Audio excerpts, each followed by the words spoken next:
Good, happy Monday afternoon, everyone. I'm Riley King, and welcome to this Monday afternoon edition of the Riley King Newscast, right here on the Riley King Network. We have a lot of news to get to this Monday afternoon, so let's begin. First up, man accused of DUI striking cruiser in New Hampshire. A New Hampshire state trooper suffered minor injuries after her cruiser was struck by a man accused of driving under the influence early Saturday. David Valley, 26 of Derry, New Hampshire, allegedly struck the driver's side door of the trooper's cruiser while she was making a traffic stop on I-95 southbound in Greenland, New Hampshire, around 12:20 a.m. Saturday. According to New Hampshire State Police, Derry continued driving and was later located on Route 107 in Seabrook, where he was apprehended and charged with driving under the influence, conduct after an accident and reckless driving, and failure to move over for emergency vehicle. Derry is scheduled to appear in Hampton District Court on May 10th. It is unclear if he has an attorney. The trooper was evaluated for her injuries at Seabrook Emergency Clinic and later released, New Hampshire State Police said. Connecticut woman hurt in New Hampshire snowmobile crash. A Connecticut woman was hurt when a first-time snowmobile operator went off the trail and crashed into a stream in New Hampshire, authorities said. The crash happened Saturday in Pittsburgh, New Hampshire, according to the Department of Fish and Game. The woman from Milford, Connecticut, was a passenger on a snowmobile operated by her husband. He told authorities he hit soft snow on the edge of the trail while trying to turn. They both were thrown from the snowmobile when it veered off the trail and went into the stream.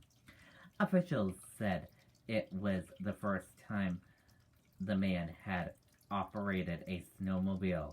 They remind riders to stay within their limits and be mindful of the end of the season trail conditions. In Manchester police,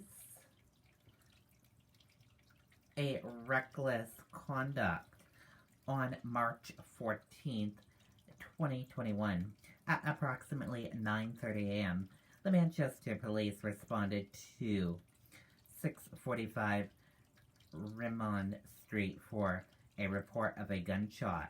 The caller told police they had heard a loud bang around 7:45 a.m. Later on, they found a hole in the living room wall not far from where a juvenile had been sleeping on the couch. A separate bullet was also located. It determined that the bullet had come from the neighboring apartment. Police made contact with the tenant, identified as 24-year-old Ari Williams. It was learned that Williams was going to clean his gun and it had discharged.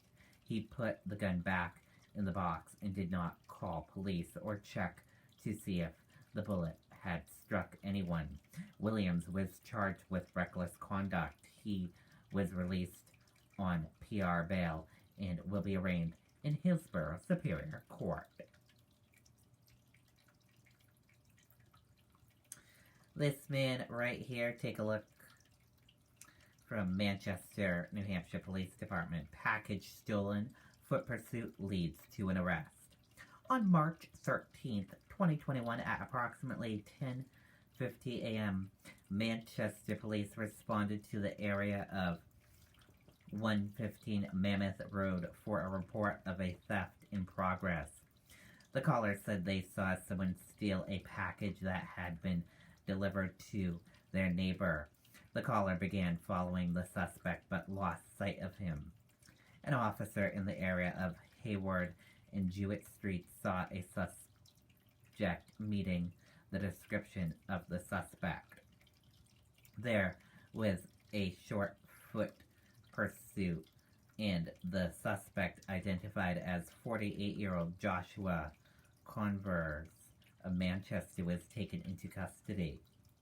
At the time of his arrest, Converse had several unopened packages of clothing, and the outer packaging was not addressed to him. Converse was arrested and charged with theft by unauthorized taking and resisting arrest. Converse was released on PR bail. And Manchester, New Hampshire police just posted senior walks. The Manchester Police Department Community Policing Division announced the 2021 Spring Senior Walks. These walks allow seniors to exercise, socialize, and experience Manchester with Manchester police officers. Walks are held Monday mornings at 9 a.m. unless otherwise noted. The walks are approximately 2 to 3 miles and take about 1 hour to complete. Here are the following dates. April 12th, Manchester River Walk East. Meet at the Hilton Garden Inn Hotel parking lot at 101 South Commercial Street. April 19th, 2021, Livingston Park. Meet in the parking lot near the playground, Hooksett Road at Redcoat Lane. April 26th, 2021, Rock Rimon. Meet behind 327 Kimball Street. May 3rd, 2021, Manchester River Rock West. Meet at the rear of the West Side Ice Arena at Electric Street. May 10th, 2021, Weston Tower. Meet at the parking lot near the baseball field across from Trinity High School. May 17th, 2021, Manchester/Goffstown Rail Trail. Meet at the front of the West Side Ice Arena at Electric Street. May 24th, 2021, Manchester River Walk. Meet at the Hilton Garden Inn parking lot at 101 South Commercial Street. June 1st, 2021, Livingston Park. Meet in the parking lot near the playground, Hooksett Road at Redcoat Lane.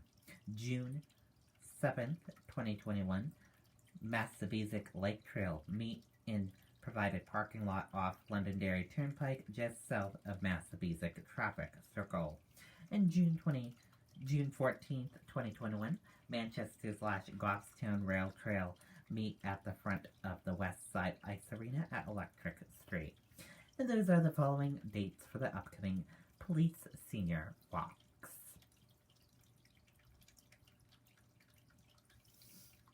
Nashua Police.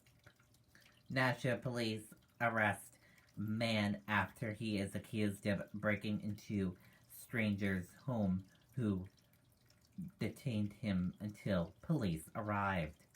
On March 13th, 2021 at 12:32 a.m., a Nashua patrol officer responded to a city residence for a reported burglary in progress. A male resident of the address called 911 after a stranger forced entry into his home and assaulted him. Upon arrival, officers encountered the male resident resisting the stranger within the home. The male responsible for forcing entry into the home and assaulting the resident was identified as Stephen Baker, age 37, of 66 Anvil Drive, Nashua, New Hampshire. Banger was placed under arrest. Detectives assigned to the Criminal Investigation Division were assigned to further the investigation. It was determined Banger had also damaged and abandonance of property items within the home during the incident. Banger was charged with burglary, Class A felony, and criminal mischief in Class B felony. A Class A felony is punishable up to 15 years of imprisonment, exclusive of fines. A Class A B felony is punishable up to 7 years of imprisonment, inclusive of fines. Banger was released on personal recognition bail and will be arraigned at Hillsborough County Superior Court, Southern District, at a later date. The Nashua Police Department requests any information about this incident to contact the crime line at 603-589-1665. And here's a photo of that suspect, as you can see. Bow Police investigating a robbery at Alltown gas station. Bow Police are asking for the public's assistance with identifying a subject that robbed the Alltown gas station Sunday morning. On March 14th at approximately 6:30 a.m., Bow Police were called to the Alltown gas station on Route 3A for a report of a burglary robbery. Upon entering the store, the suspect demanded money from the cashier. No weapons were displayed, and the suspect left with an undisclosed amount of money. No injuries were reported. The suspect is described as a white male, approximately 5 to 9 inches tall, with a medium build. He was wearing a black North Face brand sweatshirt, winter hat, gloves, and a face mask. He was seen driving a 2009 to 2014 year Subaru Legacy sedan, similar to the models shown below. Anyone with information is encouraged to contact the Bow Police Department at 223-3950. And here is a photo, as you can see.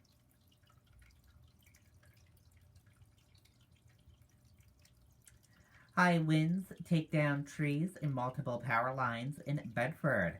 The Bedford firefighters contained a brush fire started by trees taking down poles and live off-road transmission lines.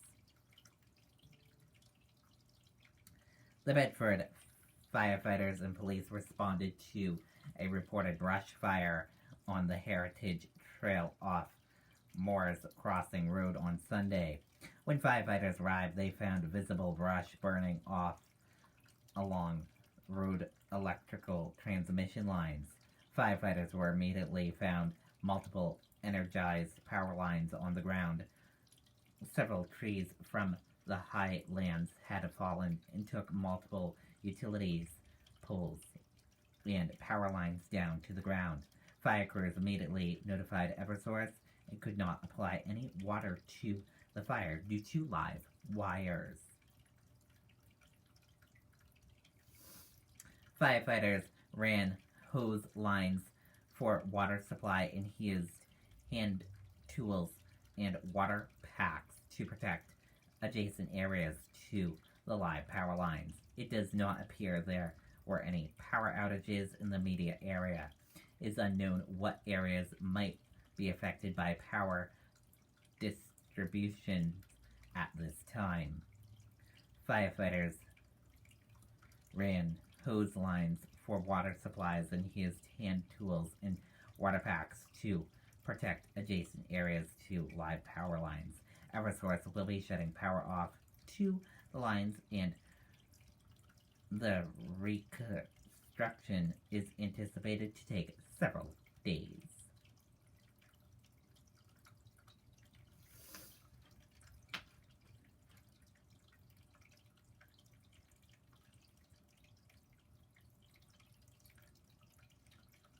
President Biden deploys FEMA to southern border. Let's take a listen to that video from ABC News.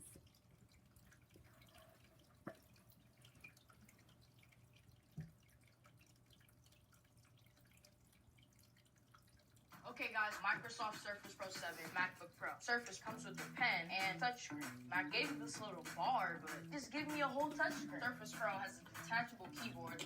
Then there's the price. Yeah. Turning to the border now, where a migrant crisis is growing again. More than 4,000 children in custody at overcrowded facilities after a 25% surge in border crossings by unaccompanied minors in the last week. President Biden deployed FEMA to handle the surge over the weekend. Our chief White House correspondent Cecilia Vega reports from a border facility in Donna, Texas. Good morning, Cecilia. George, good morning to you. You know this. We have been repeatedly denied access into facilities like this one right here behind me. The administration citing COVID and privacy concerns, but we are this morning getting our first glimpse inside, and these allegations are disturbing. This morning, inside these massive tents along the southern border, hundreds of migrant children waking up in crowded conditions without their parents. Lawyers who recently went inside tell me the overcrowding is so severe some children don't have beds and are forced to sleep on the floor. One girl telling them she hadn't showered in 6 days. How young are we talking? We saw the whole spectrum from 1 to 17. Our cameras not allowed in. The Border Patrol handing out its own footage when the facility opened last month. The lawyers say 45 to 50 children share a space like this. That is where they would spend their entire day. They did tell us that every few days they were allowed to go into a courtyard for about 20 minutes, but it seems that some children would go longer than that without seeing the sun. They say siblings of opposite genders who traveled together were separated upon arrival. Some children saying they haven't been allowed to call their parents. This new video showing the surge at the border, sources telling ABC News the more than 4,200 children currently in custody is at record levels, up 25% from last week alone. Authorities detaining more than 500 kids a day, kids who made a long and dangerous journey alone. The system's so overwhelmed, the Biden administration has called on FEMA to help take in, house, and transport kids to more child-friendly facilities. But inside these tents, lawyers say there are so many kids they're being held way past the 3-day legal limit, some up to a full week. And even though many of the children have family north of the border, the lawyers telling me those kids can't immediately be reunited with those family members because of all the bureaucratic red tape. So the lawyers say you're not seeing inside here behind me kids in cages like you saw under the Trump administration. They say what's needed is faster case management. They do believe the Biden administration is trying to do the humane thing here. But, George, we have asked for an official response to the allegations that these lawyers raised. The White House kicked us over to DHS. DHS kicked us over to Customs and Border Protection. We still don't have an official response, George. And Cecilia, meantime, the surge keeps on coming. What's behind it? Well, it's just so complicated. These kids are coming from some of the most dangerous countries in the world. There certainly is a perception that it might be easier to cross under the Biden administration. But, George, also the Biden administration isn't kicking these kids back across the border alone like the Trump administration did. So all of that is leading to that severe overcrowding here. It's just heartbreaking. Okay, Cecilia Vega, thanks very much. I'm going to be heading to Philadelphia tomorrow for an exclusive interview with President Biden. That's going to air Wednesday on GMA. Well, hey there, GMA fans. Rob. Okay, and there you go on that video and that report. Thank you for joining us for this afternoon edition of the Riley King Newscast right here on the Riley King Network. Have a great rest of your afternoon. I'll see you back here later on today for another newscast. I'll have a news report coming up in a little bit. Goodbye, everyone.